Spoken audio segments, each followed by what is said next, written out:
dear students. Now we are going to learn about the topic reproduction. Reproduction को हिंदी में प्रजनन कहते हैं।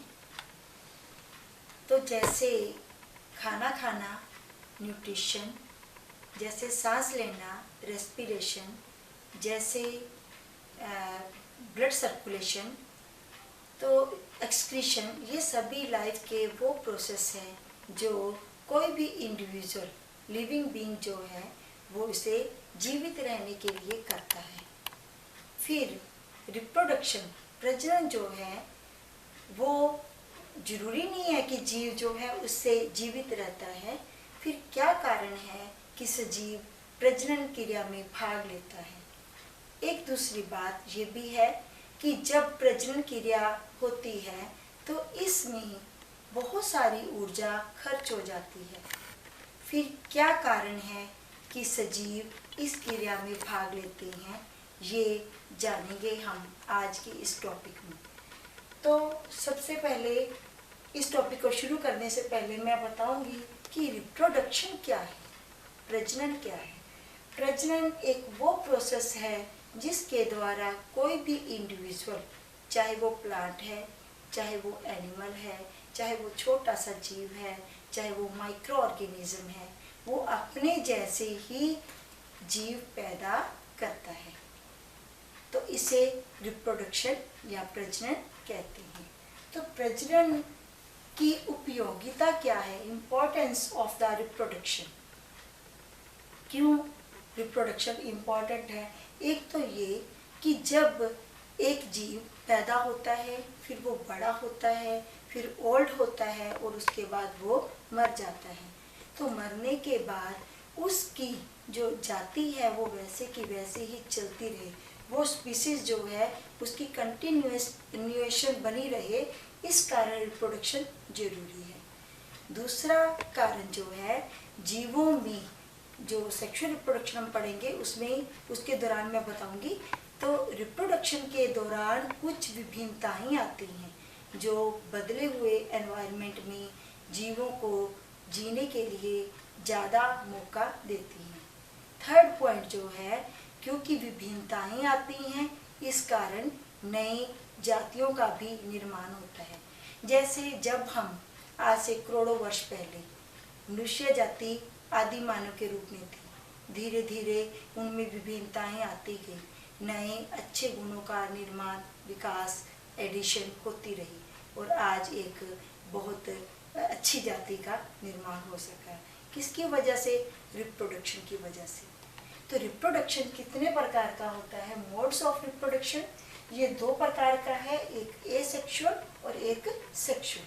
तो अभी एसेक्सुअल रिप्रोडक्शन हम पढ़ेंगे। एसेक्सुअल रिप्रोडक्शन का वो मोड है, वो तरीका है जिसमें एक सिंगल पेरेंट भाग लेता है। तो सिंगल पेरेंट से ही आगे जीव बनते हैं। और जो सेक्सुअल रिप्रोडक्शन होता है उसमें दो जीव भाग लेते हैं, तो हम एसेक्सुअल रिप्रोडक्शन में ही पढ़ेंगे कि एसेक्सुअल रिप्रोडक्शन जो है इसमें एक सिंगल जीव भाग लेता है। ये जीव कैसे इस सेक्सुअल रिप्रोडक्शन में भाग लेगा, इसको हम डिफरेंट मेथड्स के द्वारा पढ़ेंगे। तो सबसे पहले फिजन। फिजन में क्या होता है? फिजन का मतलब होता है टूटना। तो टूटना, जब भी कोई जीव टूटेगा तो वो दो या ज़्यादा हिस्सों में बटेगा। तो जब फेवरेबल कंडीशंस होती हैं उस दौरान क्या होता है कि एक जीव का केंद्रक जो है वो दो हिस्सों में, न्यूक्लियस जो है वो दो हिस्सों में डिवाइड होता है, उसके बाद साइटोप्लाज्म डिवाइड होता है।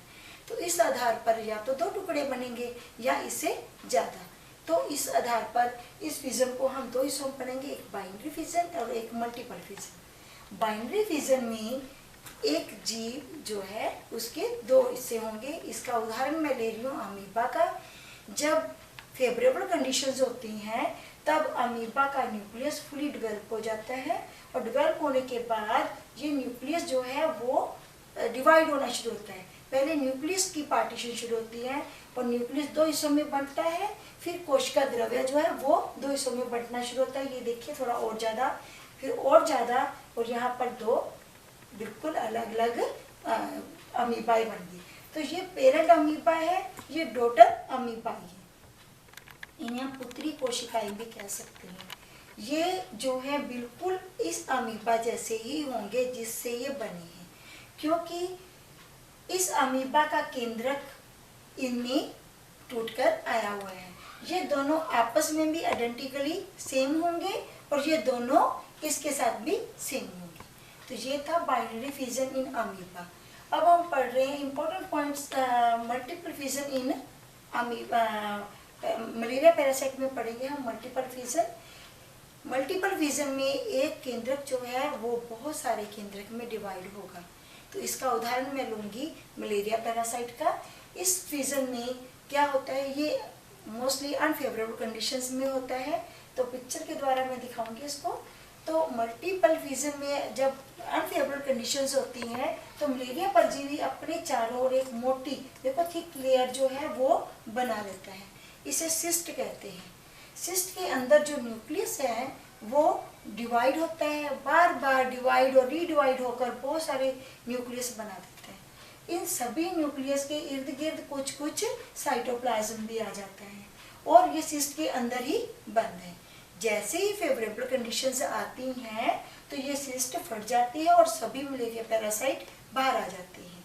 तो ये था मल्टीपल फिजन इन मलेरिया पैरासाइट। हमने फिजन पढ़ा, फिजन में बाइनरी फिजन पढ़ा जो अमीबा में था और फेवरेबल कंडीशंस में होता है। अब हमने पढ़ा मल्टीपल फिजन, ये मलेरिया पैरासाइट में होता है और ये अनफेवरेबल कंडीशंस में होता है। अब हम पढ़ने जा रहे हैं बडिंग। बडिंग का अर्थ है कि बॉडी पर एक उभार पैदा हो जाना और वही उभार बड़ा होकर एक नया जीव बनाएगा। इसका उदाहरण हम लेंगे हाइड्रा, यीस्ट, दोनों उदाहरण में यहाँ दूंगी। तो हाइड्रा जो है, हाइड्रा में बडिंग कैसे होती है, तो जब फेवरेबल कंडीशंस होती हैं तब बडिंग का प्रोसेस होता है हाइड्रा में। तो पिक्चर के द्वारा मैं इसको और क्लियर करूँगी। ये हाइड्रा है। तो हाइड्रा जब फेवरेबल कंडीशंस होती हैं तो हाइड्रा की बॉडी पर एक छोटा सा उभार पैदा हुआ, तो ये उभार में न्यूक्लियस जो है वो ऐसे इसमें एंटर कर जाती है। ये और बड़ा होता है उभार, इस पर माउथ और टेंटिकल्स बनते हैं। फिर ये उभार जो है ये इसको हम डॉटर हाइड्रा बोलते हैं। ये हाइड्रा अलग हो जाता है और अपना सेपरेट जीवन शुरू कर देता है। वापस रिटर्न पे आएंगे एक बार हम। हाइड्रा जो है वो एक सिंपल मल्टी सेलुलर एनिमल है। तो इसका मतलब बडिंग जो है वो मल्टी सेलुलर एनिमल्स में भी, ऑर्गेनिज्म में भी होती है। तो अब मैं यीस्ट का उदाहरण लूँगी। यीस्ट जो है वो यूनिसेलुलर नॉन ग्रीन प्लांट है, इसे हम फंगस भी कह सकते हैं। तो ये हम अक्सर घरों में ब्रेड पर भी देख सकते हैं। तो यीस्ट की मैं पिक्चर दिखाना चाहूँगी। यीस्ट ये है, यीस्ट एक प्लांट सेल को इसको हम प्लांट सेल कहते हैं। क्यों कहते हैं? क्योंकि प्लांट सेल की एक पहचान है, उसमें सेल वॉल पाई जाती है। तो यीस्ट की ये कोशिका है, सेल है, और सेल के बाहर ये एक सेल वॉल पाई जाती है।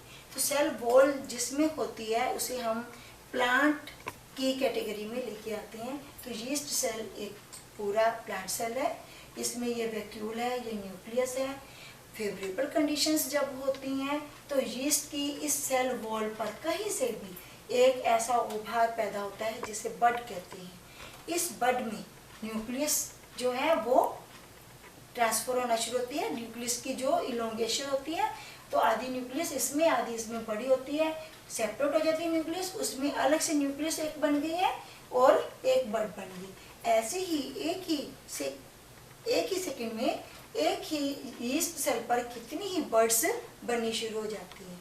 और ये प्रोसेस इतना फास्ट होता है कि पहली बर्ड अभी उतरती भी नहीं है, दूसरी और बन जाती है, जिस कारण एक चेन सी हमें दिखाई देती है।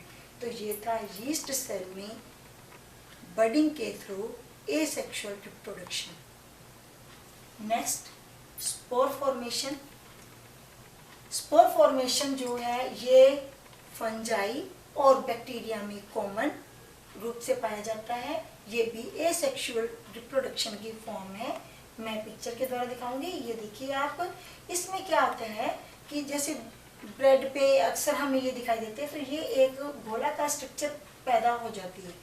तो हाइफा इसको बोलते हैं। इरेक्ट जो लाइन हमें दिखाई देती है, स्टॉक जो है, इस स्टॉक पर एक गोल छोटा और बल्ब लाइक स्ट्रक्चर पैदा होती है जिसे स्पोरेंजियम कहते हैं।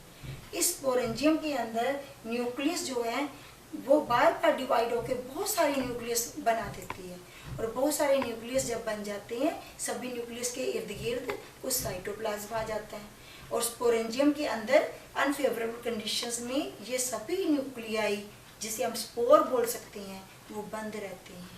जैसे ही फेवरेबल कंडीशंस आती हैं, स्पोरेंजियम ब्रस्ट करता है, फट जाता है, और सभी न्यूक्लियाई बाहर आ जाते हैं। ये देखो आप, ये स्पोर्स जो हैं वो बाहर आ रहे हैं, और बाहर आकर ये अपना फिर से ग्रो कर जाते हैं। तो ये था स्पोर फॉर्मेशन। किसमें मैंने बताया? फंगस में बताया। और कब बताया कब होता है? ये भी अनफेवरेबल कंडीशंस में होता है। Next, fragmentation. तो ये हमें नाम से पता लग रहा है, इसको हिंदी में हम खंडन कहते हैं। फ्रेगमेंटेशन का मतलब है टूटना। कोई ऐसा ऑर्गेनिज्म जिसकी बॉडी जो है वो खंड्स के बनी है, फ्रेगमेंट से बनी हुई है, तो उनमें ऐसा रिप्रोडक्शन पाया जाता है। कभी कभी फेवरेबल कंडीशंस में और कभी कभी अनफेवरेबल कंडीशंस में, दोनों में ये ऐसा फ्रेगमेंटेशन प्रोसेस के थ्रू रिप्रोडक्शन, एसेक्सुअल रिप्रोडक्शन होता है। तो ये मल्टीसेलुलर ऑर्गेनिज्म का मैं उदाहरण ले रही हूँ, स्पाइरोगायरा का। ये एक एल्गी है। तो एल्गी, ये देखो, इसकी जो फिलामेंट जो है वो देखो, एक खंड, दूसरा, तीसरा, ऐसे ही ये लंबा फिलामेंट होता है। बहुत सारे इसमें खंड हो सकते हैं। तो ये एक्सीडेंटली भी टूट सकते हैं। पिछले वाली पिक्चर में ये एक्सीडेंटली भी टूट के दो हिस्सों में बट गया। हर हिस्सा, हर फ्रेगमेंट एक नया स्पाइरोगायरा बना लेगा। तो एक स्पाइरोगायरा के अगर दो या दो से ज़्यादा, जितने मर्जी टुकड़े हो जाएं, उससे उतने ही अलग अलग स्पाइरोगायरा बन जाएंगे। अब हम प्लेनेरिया, ये भी फ्रेगमेंटेशन क्या है? जैसे ये प्लेनेरिया लिया मैंने, एक प्लेनेरिया का उदाहरण ले रही हूँ। तो प्लेनेरिया का अगर हम सपोज करो ये तीन टुकड़े हैं, एक हेड पोर्शन, एक मिडल पोर्शन और एक टेल पोर्शन। तो हेड पोर्शन से जो पीछे का पूरा पोर्शन बन जाएगा, एक नया प्लेनेरिया बन जाता है। जैसे ये टेल पोर्शन है, तो टेल पोर्शन से क्या होगा, आगे का जो हिस्सा है वो बन जाएगा और एक नया प्लेनेरिया बन गया। ऐसे ही मान लो ये मिडल पोर्शन है, तो क्या इससे भी प्लेनेरिया बन सकते हैं? यस, बन जाएगा। मिडल पोर्शन क्या करेगा, अपना अगला पार्ट बना लेगा और पीछे वाला पार्ट भी बना लेगा और एक नया प्लेनेरिया बन जाएगा। तो पीछे वाले पॉइंट पे आएंगे, रिटर्न वाले पॉइंट पे प्लेनेरिया जो है वो, प्लेनेरिया का निकालिए आप। प्लेनेरिया जो है उसमें फ्रेगमेंटेशन प्रोसेस के थ्रू रिप्रोडक्शन, एसेक्सुअल रिप्रोडक्शन हो रहा है। और ये फ्रेगमेंटेशन का जो प्रोसेस है वो लोअर लेवल के जितने भी ऑर्गेनिज्म हैं उनमें ऐसा पाया जाता है। जैसे जैसे हम हायर ऑर्गेनाइजेशन में आते जाते हैं तो ये प्रोसेस जो है वो कम होता जाता है। अभी छिपकली का उदाहरण मैं फिर दूंगी। छिपकली जो है उसकी टेल अगर टूट जाए तो वो नई जो टेल है वो बन जाती है। तो वो भी किसका उदाहरण हुआ? वो रीजनरेशन का उदाहरण हुआ कि जो लिजर्ड है वो अपनी नई टेल बना लेती है, वो रीजनरेशन है। ऐसे स्टारफिश की कोई लिंब टूट जाए तो वो भी अपनी एक नई लिंब बना लेती है। तो हमने पढ़ा कि एसेक्सुअल रिप्रोडक्शन क्या है, उसके डिफरेंट मेथड्स हमने पढ़े। और ये यूनिसेलुलर ऑर्गेनिज्म में या लोअर लेवल के जो ऑर्गेनिज्म है उनमें पाया जाता है। और एसेक्सुअल रिप्रोडक्शन लाभदायक है क्योंकि इसमें एक सिंगल पेरेंट ही भाग लेता है और जल्दी होने वाला ये प्रोसेस है, तो इसमें समय कम लगता है। और क्लोन वगैरह जैसे हैं वो, जैसे जो डॉटर सेल बनती हैं वो बिल्कुल एग्जैक्ट अपने पेरेंट जैसे होते हैं। तो इसका ये अच्छाई भी है कि एग्जैक्ट पेरेंट्स जैसे बन जाते हैं, सेकंड इसका यही ड्रॉबैक भी है कि इसमें नए गुणों का जो है वो निर्माण नहीं होता। तो नए गुण जब तक नहीं आते तो वेरिएशंस नहीं होंगी तो बदले हुए एनवायरनमेंट के अकॉर्डिंग हम जीव जो है वो अपने आप को नहीं ढाल सकता और कभी कभी पूरे जीव का, पूरी स्पीसीज का जो है वो एंड हो सकता है।